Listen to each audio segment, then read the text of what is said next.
Bienvenidos al capítulo 6 de Aula Taller, Pensamiento Crítico en el siglo XXI. Hoy trataremos sobre los cambios ambientales del planeta, nuestra casa común.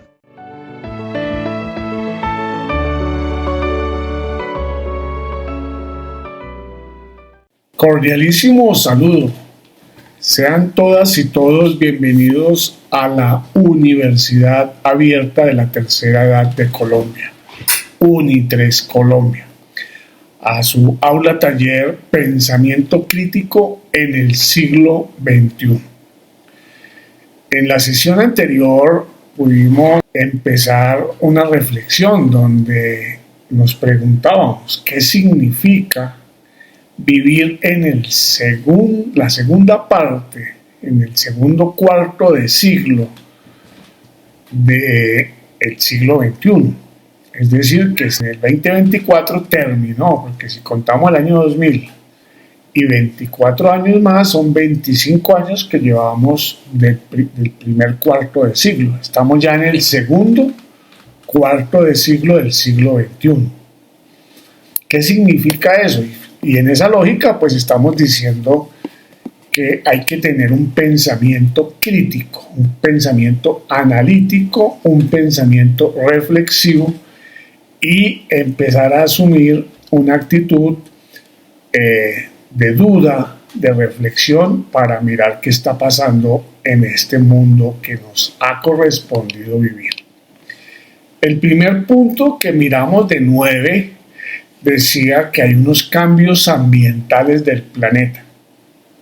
Entonces, para asumir y para generar un ambiente que nos permita, sin angustiarnos, porque el propósito no es generar angustia, sino dar elementos para la reflexión y entender que el tema es un tema serio, no es un tema menor, sino es un tema importante.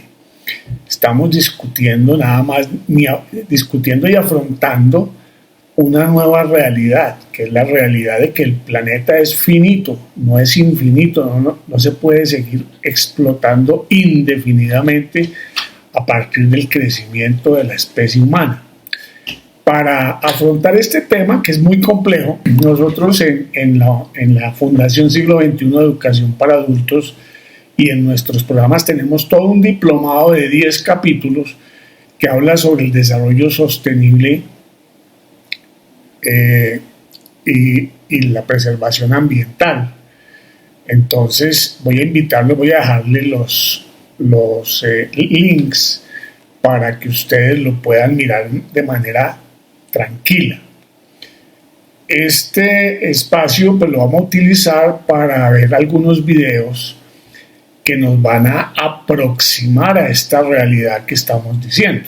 ¿Qué es la realidad? Pues el cambio, un conjunto de cambios ambientales. Entonces, para asumir esto, no vamos a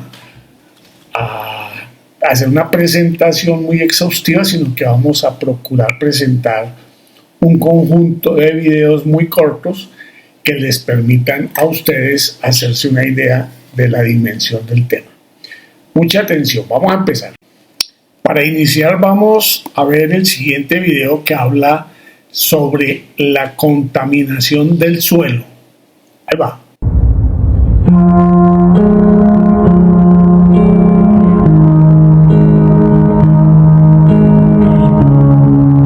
Contaminación del suelo.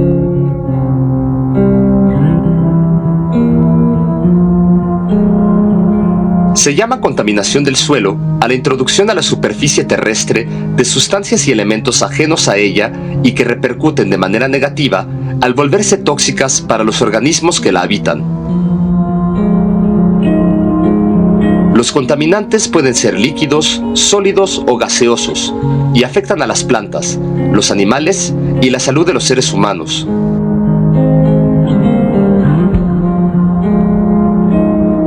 Algunas causas de la contaminación del suelo son las siguientes.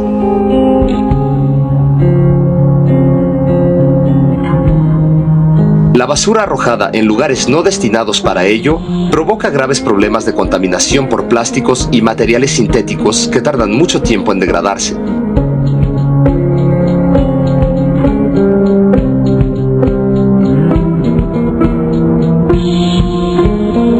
aglomeración sin control por parte de las industrias de sus desechos tóxicos contamina los suelos y por filtración contamina también los cuerpos de agua de la región.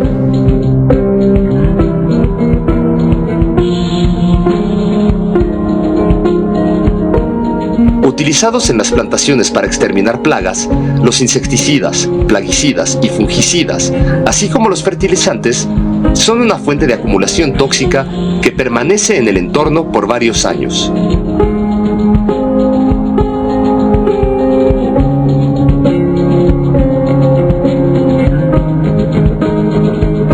Las compañías mineras utilizan durante el proceso de extracción de metales sustancias como cianuro, plomo, arsénico, ácido sulfúrico y mercurio, las cuales resultan tóxicas para el medio ambiente. Consecuencias de la contaminación del suelo: extinción de especies animales y vegetales,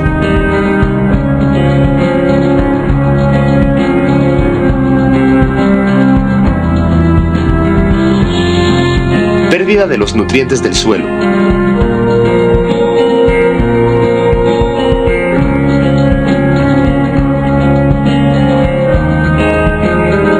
interrupción de procesos biológicos.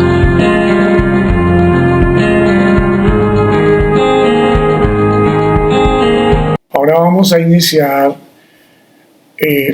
vamos a ver un video que nos habla sobre la deforestación, que nos va a dar, junto con el de la contaminación del suelo, pues nos da elementos para comprender factores que están afectando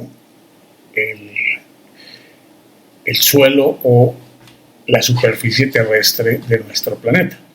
Vamos a ver también fenómenos relacionados con el agua, vamos a ver fenómenos relacionados con el aire, que son como los tres factores: suelo, aire y agua. Son los tres factores que afectan o que componen nuestro planeta. Entonces, vamos a ver un documental sobre la deforestación. Mucha atención. La deforestación es la eliminación de la cubierta de árboles que existe en una zona determinada, es decir, la pérdida de la cubierta forestal. Esto puede ser para usar la madera y destinar el suelo a otros fines, o simplemente por mal manejo de la tierra. Aunque puede ocurrir la pérdida de la cubierta de árboles por diversas causas naturales, el ser humano es el principal causante de la deforestación.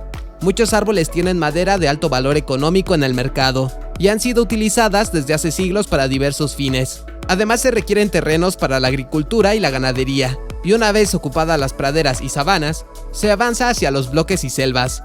También se deforesta para establecer ciudades, vías de comunicación y tendidos eléctricos. Sin embargo, ese modelo de vida, esa forma de desarrollo es limitada y peligrosa, ya que la tierra tiene límites. Cuando se deforesta, se altera el suelo, se le expone a la lluvia y al arrastre por el agua y el viento. Causas de la deforestación. Somos los seres humanos los que deforestamos, y lo hacemos porque nuestra población crece aceleradamente y con un modelo de desarrollo insostenible. Queremos consumir cada vez más, sin considerar que la tierra y sus recursos son finitos. La expansión agrícola y ganadera. Una de las principales causas de la deforestación es conseguir nuevas tierras para cultivar y para criar ganado, especialmente para las grandes extensiones de cultivos industriales, como la soya y la palma africana o aceitera, y para la ganadería extensiva. El aprovechamiento de maderas valiosas. Muchos bosques y selvas albergan especies de árboles cuya madera es muy apreciada. Se trata de maderas duras y de alta calidad, útiles para fabricar muebles, para la construcción de casas y barcos, y muchos otros fines.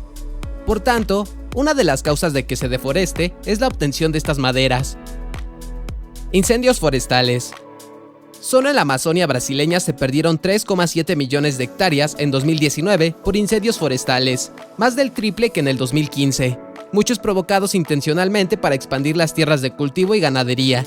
En Portugal, se perdió el 4% de su cobertura vegetal por los incendios en 2019, mientras que en el 2016, la cuenca del río Congo ya había perdido 15.000 hectáreas por esta causa. La ampliación de infraestructuras. En el proceso de expansión de la creciente población humana, se requieren nuevos espacios. Esto incluye áreas para urbanismo, carreteras, líneas eléctricas, represas y todo tipo de infraestructuras, de tal forma que se invaden las áreas de bosques, para lo cual el primer paso es deforestar. Explotación minera. La minería es actualmente una de las causas más importantes de deforestación, que afecta a las dos principales masas selváticas del mundo. En la cuenca del río Congo, en África, la minería para extraer diamantes, cobalto, tántalo, coltán y oro es causa de intensas deforestaciones. Esto mismo ocurre en la megacuenca del Amazonas Orinoco, en Sudamérica, donde se deforesta la selva para obtener oro y coltán principalmente. El modelo de desarrollo. Todas las causas anteriores se engloban en el problema del modelo de desarrollo vigente en el planeta. Un modelo basado en un alto crecimiento de población y consumo creciente e ineficiente de recursos, generando gran cantidad de desperdicios. Esto empuja a deforestar para obtener más recursos como madera, minerales, suelo, alimentos y detrás de todo el dinero. Causas naturales. Bosques y selvas también pueden perder sus árboles por tsunamis, erupciones volcánicas o caídas de meteoritos. Consecuencias de la deforestación. El planeta Tierra es un gran ecosistema donde todo está íntimamente relacionado. Por tanto, la deforestación de las selvas y bosques afecta su funcionamiento global, y la consecuencia final de continuar ese proceso será el fin de la vida en el planeta.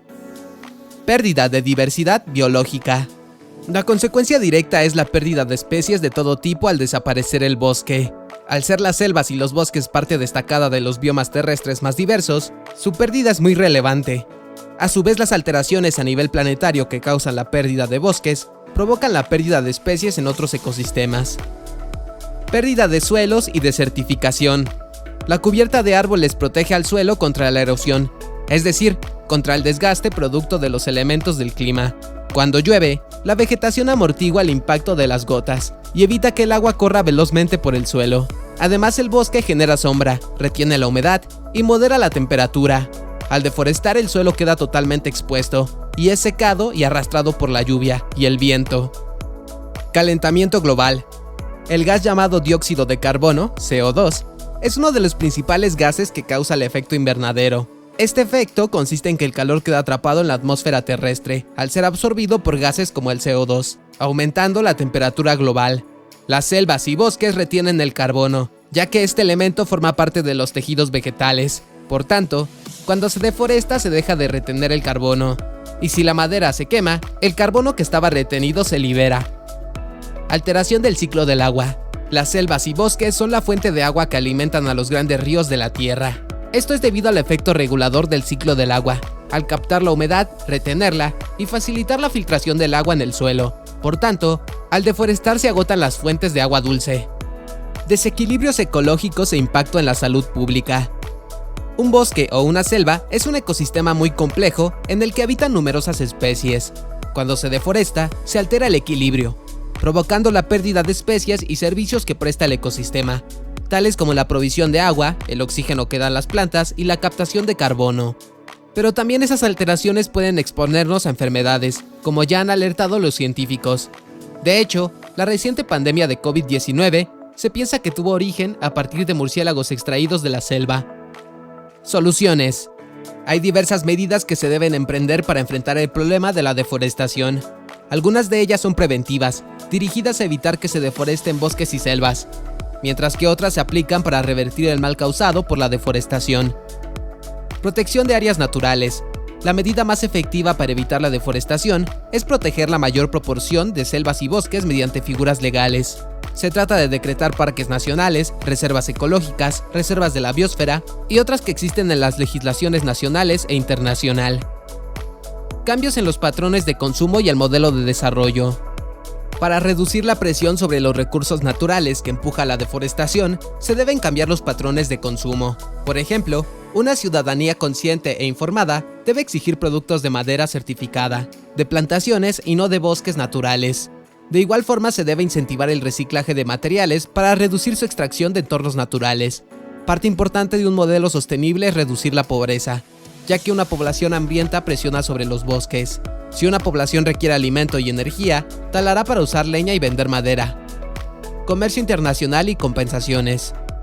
Se debe prohibir la comercialización de maderas y productos provenientes de bosques y selvas que no cuenten con una certificación de manejo sostenible.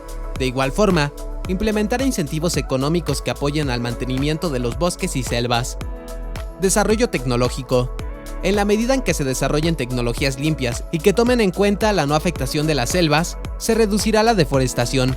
Por ejemplo, un manejo sostenible e intensivo de las áreas de cultivo y cría existentes reducirá la necesidad de nuevas tierras de cultivo, al igual que nuevas tecnologías para producción de alimentos.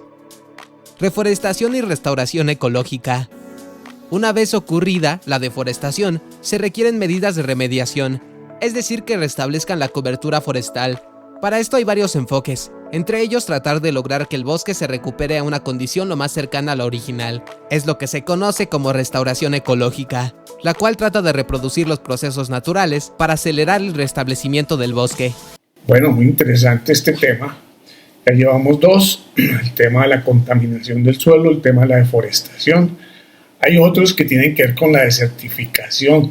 Ahora vamos a mirar el tema de la gestión de residuos sólidos, es decir, la emisión o la afectación que está sufriendo en nuestro planeta por la producción de residuos, comúnmente conocidos como basura.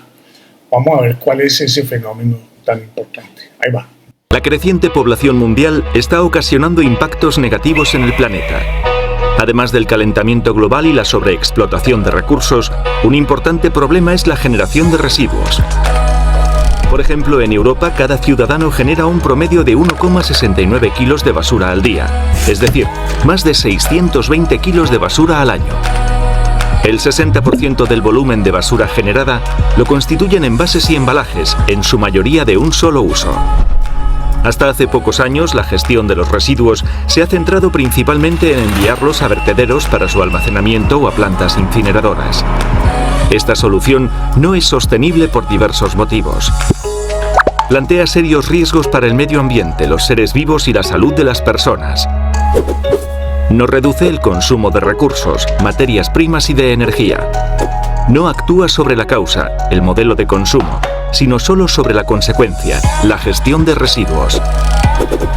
Hasta hace poco el modelo de producción y consumo tenía principalmente forma lineal, es decir, una secuencia de etapas como la extracción de recursos, la producción, el consumo y el desecho de residuos. Este modelo en el que se desechan los residuos es altamente contaminante, ya que se dañan el agua de ríos y océanos, mermando la calidad del agua potable. El suelo, reduciendo la calidad de las tierras y provocando desertización. Y el aire, que se ensucia y provoca el calentamiento global del planeta. Además, esta contaminación tiene serias consecuencias para la flora, la fauna y para la salud de las personas. La forma de combatir estos efectos es cambiar nuestro modelo de producción y de consumo, pasando de un modelo de economía lineal a un modelo de economía circular. Para ello, es necesario cambiar la mentalidad de empresas y consumidores. Por un lado, las empresas deben adoptar el diseño de productos según los principios de economía circular, utilizando los residuos como materias primas y reduciendo los productos no reutilizables. Pero por otro lado, también es clave la responsabilidad de los consumidores. Estos deben utilizar los productos de manera responsable, poniendo en práctica la regla de las 3 Rs: reducir, reutilizar y reciclar. Reducir implica prevenir la formación de residuos, modificando nuestros hábitos de consumo y adquiriendo productos responsablemente.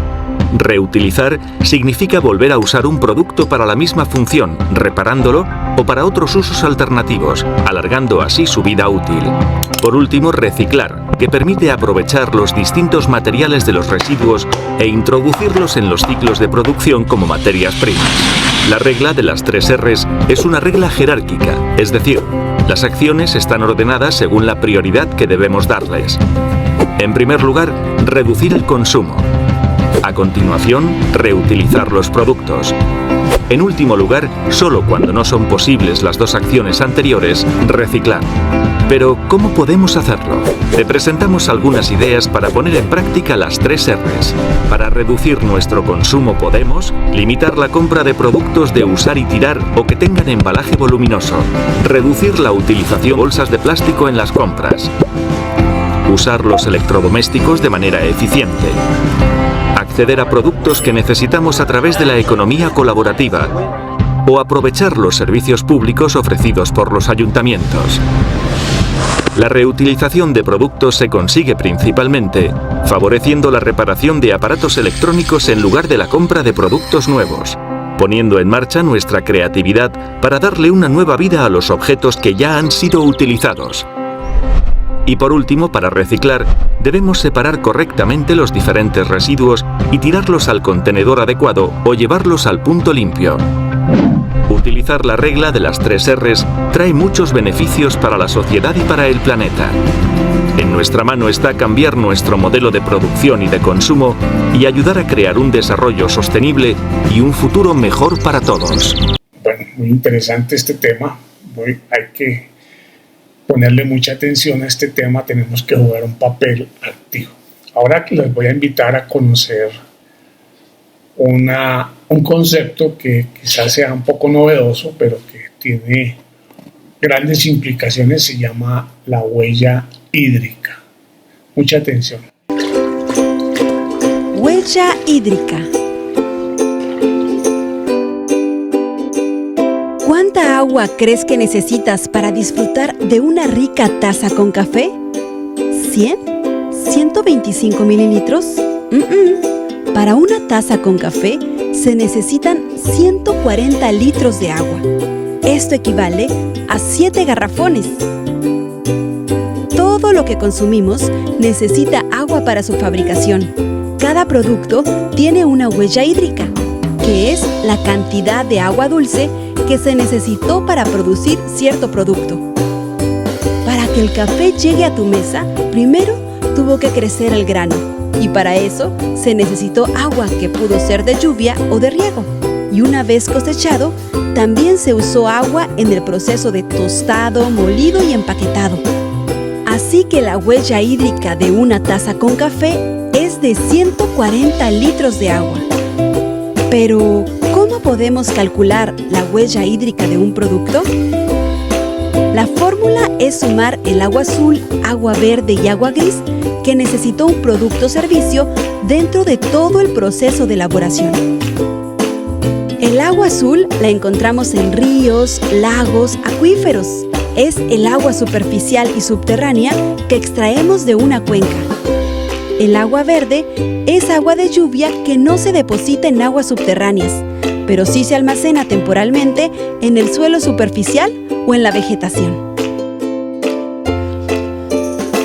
El agua gris es el agua dulce que se necesita para limpiar el agua que se contamina después del proceso de producción.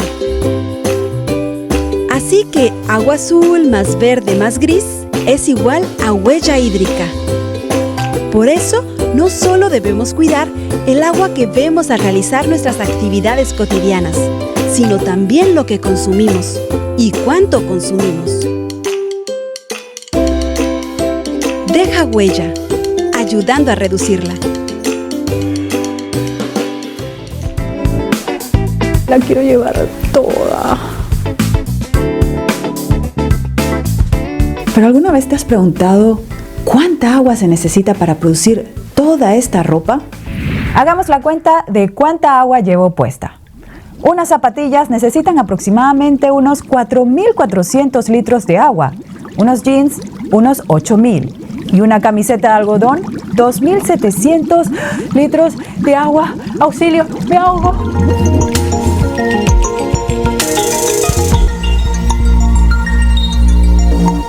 Bienvenidos a En Tus Manos. En marzo se celebra el Día Internacional del Agua. Nuestra vida depende de ella, pero a veces se nos olvida su valor. Hoy en Tus Manos hablaremos del agua que usamos, pero no vemos. Comencemos. El agua que utilizamos diariamente para beber, asearnos y para nuestras actividades domésticas solo representa un 4% de nuestro consumo. El otro 96% del agua que consumimos es agua virtual. ¿Agua qué? ¿Agua de mentirita? No, por supuesto que no es agua de mentira. El agua virtual es la cantidad total de agua que se utiliza para producir bienes agrícolas o industriales, Lo cual incluye el agua utilizada durante el cultivo, el crecimiento de la materia prima, su procesamiento y la fabricación, transporte y venta de los productos. Se dice que es virtual porque no la vemos en los productos que consumimos. El agua virtual también está presente en el proceso de fabricación y cuidado de nuestra ropa. De hecho, la industria de la moda es uno de los sectores más sedientos y contaminantes del planeta. Solo en 2015 se utilizaron 79.000 millones de metros cúbicos, el equivalente a 32 millones de piscinas olímpicas. Según las tendencias actuales, esta cantidad se duplicará de aquí a 2030. Esto se debe a que hoy en día compramos cerca de 60% más ropa que hace 15 años. En Colombia, por ejemplo, se quintuplicaron las importaciones de textiles. Y países como México y Perú importan 60% de las prendas que consumen. El cultivo del algodón también contribuye a este problema, porque para producir 1 kilogramo se necesita una media de 10.000 litros de agua. Los 2.700 litros de agua necesarios para elaborar mi camiseta de algodón son suficientes para que puedas beber agua durante 2 años y medio. Ay, sí, ya me dio sed. No es relajo. 1 de cada 3 personas en el mundo no tiene acceso a agua potable. El mal manejo del agua en la industria textil nos afecta a todos, especialmente a aquellas comunidades cercanas a los lugares de producción. Zonas que de por sí sufren de altos niveles de estrés hídrico. Aparte de consumir una inmensa cantidad de agua, el tratamiento y el teñido de los textiles es responsable del 20% de la contaminación del agua a nivel mundial. La industria utiliza unos 8.000 productos químicos sintéticos para convertir las materias primas en textiles. Estos se mezclan con miles de millones de litros de agua que luego son vertidos a los ríos, provocando daños ambientales y condiciones insalubres para quienes trabajan y viven cerca de las plantas de procesamiento. Pero eso no es todo. Se estima que el 40% del consumo de agua de una prenda tiene lugar en la fase de uso y cuidado, es decir, en nuestras casas. Para lavar una tanda de ropa se necesitan 40 litros de agua. Esta agua es contaminada por los químicos en los detergentes, suavizantes y microfibras que se desprenden durante el lavado. La buena noticia es que cada uno de nosotros puede hacer algo al respecto. Aquí te comparto algunas formas en las que puedes reducir el agua virtual de tu ropa. Infórmate e invierte en ropa de buena calidad. Gracias a la presión ciudadana, muchas empresas en el sector de la moda están trabajando en iniciativas para reducir su agua virtual, eliminar químicos peligrosos y mejorar sus prácticas éticas y laborales. En la descripción encontrarás empresas comprometidas con la campaña Detox, que busca eliminar los químicos peligrosos en la ropa. Opta por algodón orgánico. En el cultivo del algodón orgánico no se emplean insecticidas, pesticidas ni fertilizantes químicos. Además, se favorecen los ciclos naturales de la tierra y no se utilizan sustancias tóxicas en los procesos de hilado y producción. Evita la ropa con materiales sintéticos. Se estima que cada año 500.000 de toneladas de microplástico contaminan los océanos debido al lavado de prendas sintéticas.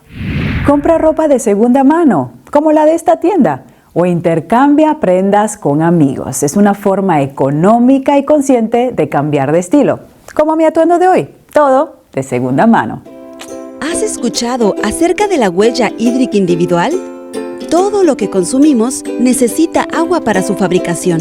Si sumas la huella hídrica de cada producto que usas, de cada alimento que consumes, obtendrás tu propia huella hídrica, es decir, el agua que se necesita para satisfacer tu estilo de vida.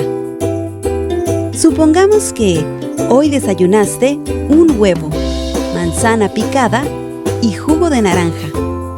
Para acompañarlo, un cafecito negro sin azúcar y una rebanada de pan de trigo. Tan solo en tu desayuno, usaste 620 litros de agua. Y veo que vistes una camiseta de algodón.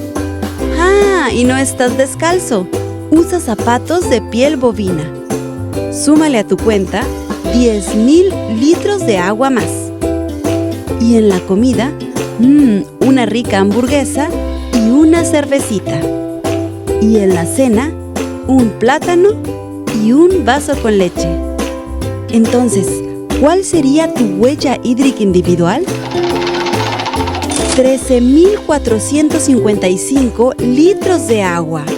Aunque falta contabilizar el agua que usaste al bañarte, lavarte los dientes y todos los otros productos que consumes al día. ¿Quieres saber cuánta agua gastas realmente? Ingresa a esta dirección electrónica y descúbrelo.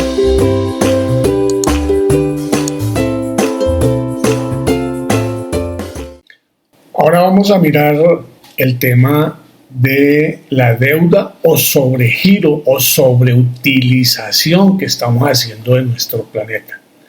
Es un concepto también que vale la pena que lo tengamos presente en este análisis y en esta reflexión. Mucha atención.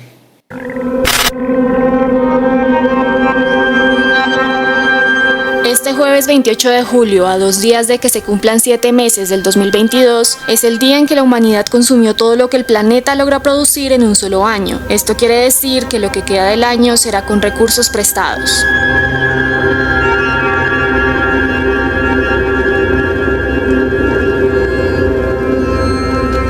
Así lo advirtieron las organizaciones Global Footprint Network y WWF, que afirman que la humanidad consumió todo lo que los ecosistemas del mundo pueden regenerar en un año. En otras palabras, para cubrir la demanda de la población mundial de una forma sostenible, deberíamos contar con 1,75 tierras para cubrirla.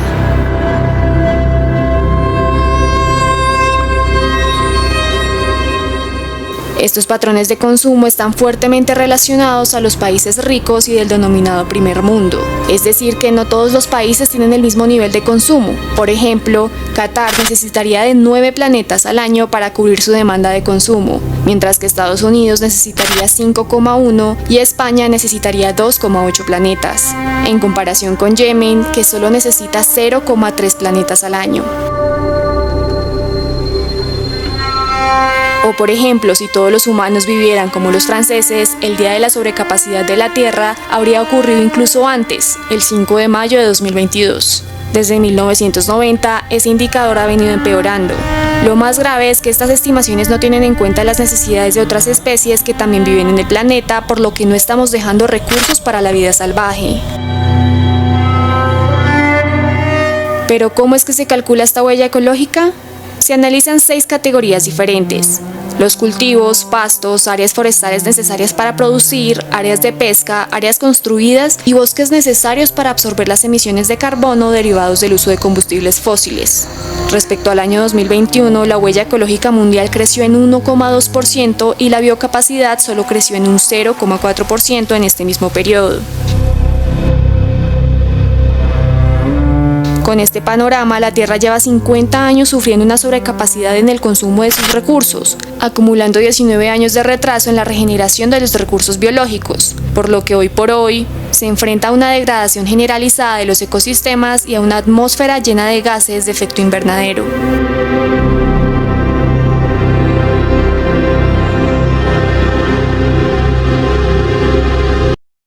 Ahora vamos a mirar qué es el cambio climático y cuáles son las acciones ciudadanas para frenar el cambio climático. Mucha atención.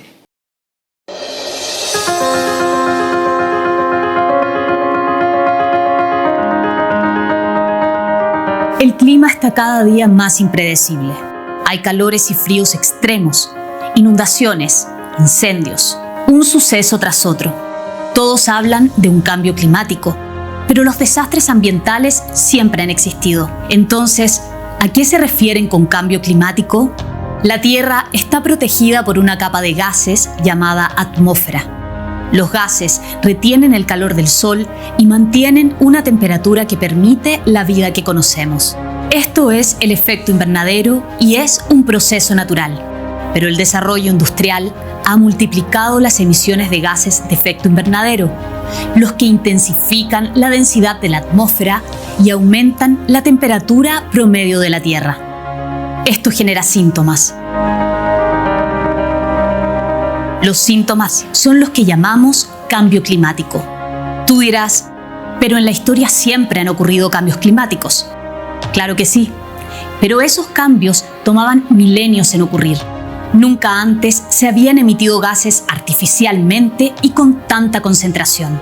Ahora, si no hacemos nada, para el año 2100 podríamos llegar a aumentar la temperatura promedio en 6 grados. Las consecuencias son graves para todos los seres vivos. Las sequías hacen más escasa el agua. Los incendios forestales destruyen ecosistemas y viviendas. El derretimiento de los hielos aumenta el nivel del mar y causa aluviones y desastres naturales. Por eso, 197 países se han unido y han firmado el Acuerdo de París, con el objetivo de que la temperatura promedio global no supere los 2 grados.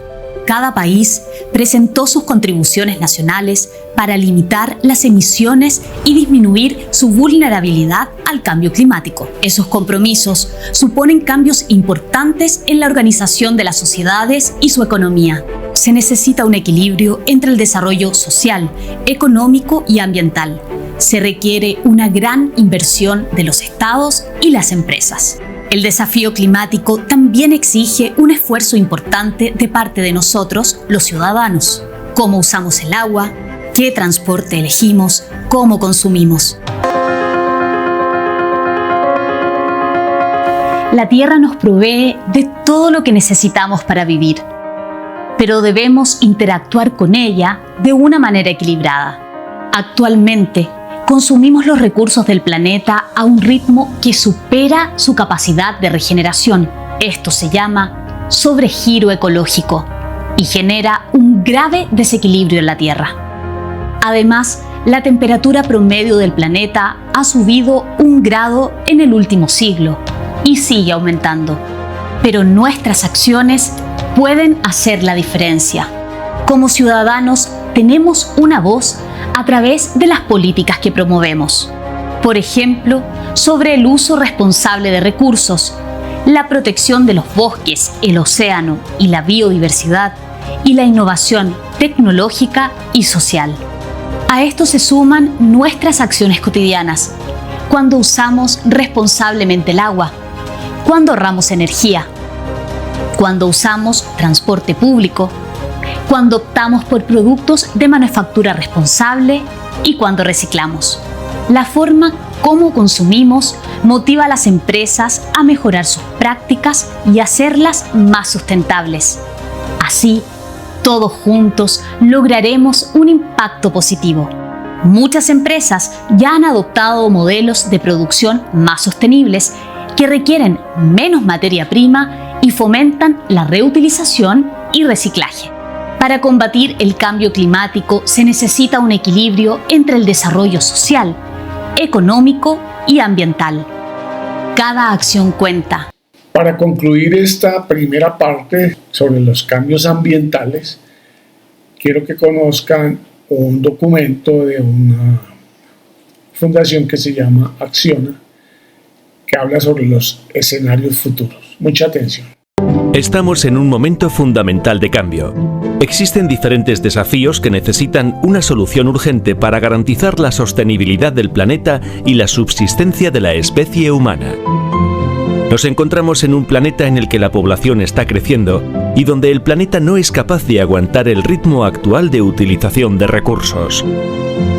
Por un lado, la población mundial está previsto que crezca cerca de un 1% por año hasta 2040, fecha en la que se alcanzarán los 9.200 millones de personas en el planeta. La mayor parte de este crecimiento estará concentrado en África, India, el sudeste asiático y el Medio Oriente. Además, este crecimiento se concentrará en las ciudades, que concentrarán el 63% de la población aproximadamente en 2040. En paralelo se está produciendo un rápido crecimiento de la clase media, que consumirá muchos más recursos per cápita y una mayor importancia de los países BRIC en la economía mundial. Por otro lado, como consecuencia de este crecimiento poblacional, aumentará la presión sobre el planeta.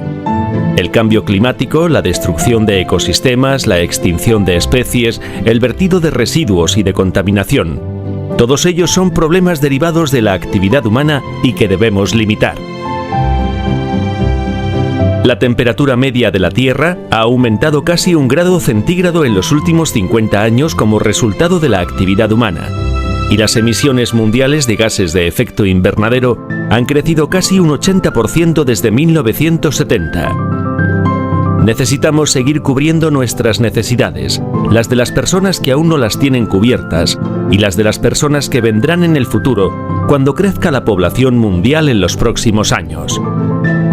Estos dos desafíos nos indican la necesidad de repensar nuestros sistemas de producción y nuestra manera de consumir recursos del planeta, de manera que alcancemos un equilibrio sostenible.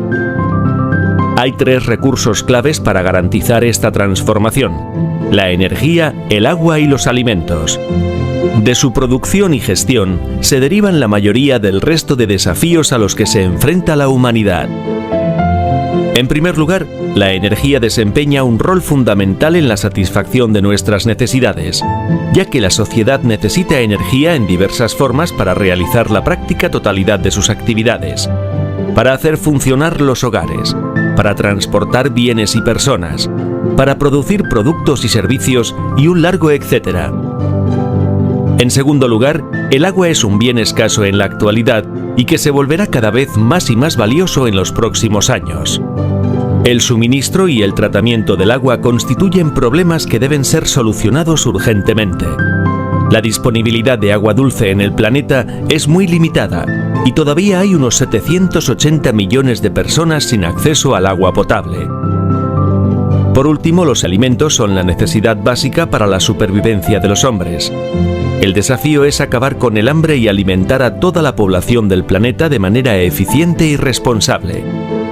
Además, la agricultura y la producción de alimentos es la principal actividad consumidora de agua en el mundo, aproximadamente el 80% del agua dulce global y una gran emisora de gases de efecto invernadero.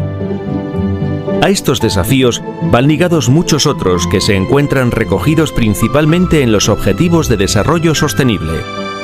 La mejor gestión de las ciudades, el acceso a la educación y a la igualdad y unas infraestructuras más respetuosas, entre otras. Es necesario actuar y transformar por completo la manera en la que utilizamos y generamos la energía, el agua y los alimentos. La transformación que tenemos por delante supone grandes oportunidades en un amplio abanico de segmentos de actividad: salud, educación, infraestructuras, alimentación. Nuestro futuro depende de ello. Bueno, después de haber visto diferentes aspectos de la vida ambiental de nuestro planeta, que es nuestra casa común, vimos cómo existe un fenómeno de contaminación del suelo, el manejo de los residuos sólidos o basuras, el fenómeno de la deforestación. También miramos el tema del agua y de la huella hídrica, que es sumamente interesante ese análisis. Miramos el tema de la contaminación atmosférica y finalmente miramos el tema del calentamiento global y los retos que implican para las nuevas generaciones y las actuales los retos ambientales, cómo se están afrontando. Y pues es que hay que decir que, por ejemplo, existen organizaciones que se han declarado medioambientales financiadas por empresas petroleras que tienen como propósito producir investigación que contradiga la información que el resto de científicos han venido produciendo, de manera tal que relativicen la necesidad de cambiar los combustibles fósiles por combustibles que no generen la emisión de gases de efecto invernadero, especialmente CO2. Esto pues hay que tener pensamiento crítico, porque pues es una forma de algo que se ha denominado la posverdad. Es decir, que si producimos suficiente información que contradiga determinados fenómenos, pues ya ese fenómeno se va a relativizar. Eso está sucediendo en el tema ambiental. Ustedes ven cómo el nuevo gobierno de los Estados Unidos en sus primeros días declara una emergencia energética, y producto de esa emergencia energética autoriza la exploración y explotación de petróleo. Perfora baby, decía el presidente Trump. Y empezaron a perforar no solamente en aquellos sitios históricos donde ya parece que se han agotado y que requieren del fracking, que es una técnica a través de la cual se inyecta agua para poder sacar el petróleo, que tiene más costo, sino que también ciertas reservas naturales y el Ártico y diferentes puntos donde se había prohibido por razones ambientales, pues fue autorizado. En esencia, pues el nuevo gobierno del presidente Trump está cambiando esos paradigmas de responsabilidad ambiental, así como sucedió durante la pandemia, que él decía que había que salir a trabajar porque esa era una gripa. Y pues desafortunadamente para el pueblo norteamericano, pues tuvo un porcentaje de fallecimientos bastante alto, casi que al peor estilo de los países más pobres, por esa actitud negacionista. Entonces también hay una actitud negacionista frente al tema del cambio climático por parte de un sector político, claro, que hoy está claramente en el poder en Estados Unidos y que parece que está ganando mucho auge pues en diferentes partes del mundo. En América Latina estuvo presente en Brasil con el presidente Bolsonaro y ahora está presente en Argentina con el presidente Milei. En Europa pues también hay varias expresiones y parece que ese tipo de expresiones que relativizan, minimizan y niegan el cambio climático y lo que se ha denominado el antropoceno como el periodo en el que la sociedad humana ha deteriorado el planeta, pues se minimiza. Pues ese es un primer punto sobre el cual yo llamo para que revisemos con pensamiento crítico esos fenómenos que están sucediendo. No quiero extenderme más.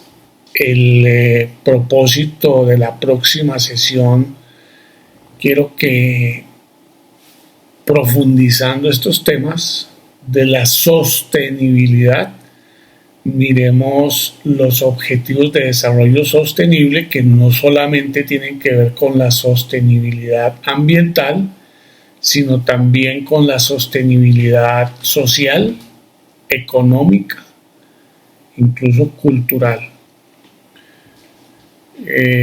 Para finalizar esta sesión, les invito como personas mayores a reflexionar cuál es el papel que nos corresponde jugar a nosotros y a nosotras, las personas mayores, en el tema ambiental. Podemos estar dentro del grupo de los conscientes o podemos estar en el grupo de los distraídos. Podemos aplicar nuestro pensamiento crítico o simplemente seguir la tendencia mayoritaria de la sociedad que hoy pone de moda la relativización o pretende poner de moda la relativización del uso de los combustibles fósiles, generando grandes estímulos para la producción petrolera y gasífera, como los combustibles predominantes en la sociedad moderna. Ese es un punto que vale la pena, sobre el cual hoy en el segundo cuarto del siglo XXI, las personas mayores debemos tener claro, reflexionar sobre este tema de orden ambiental. Espero conocer sus comentarios en la caja de comentarios. Les agradezco muchísimo su atención y les deseo una feliz semana.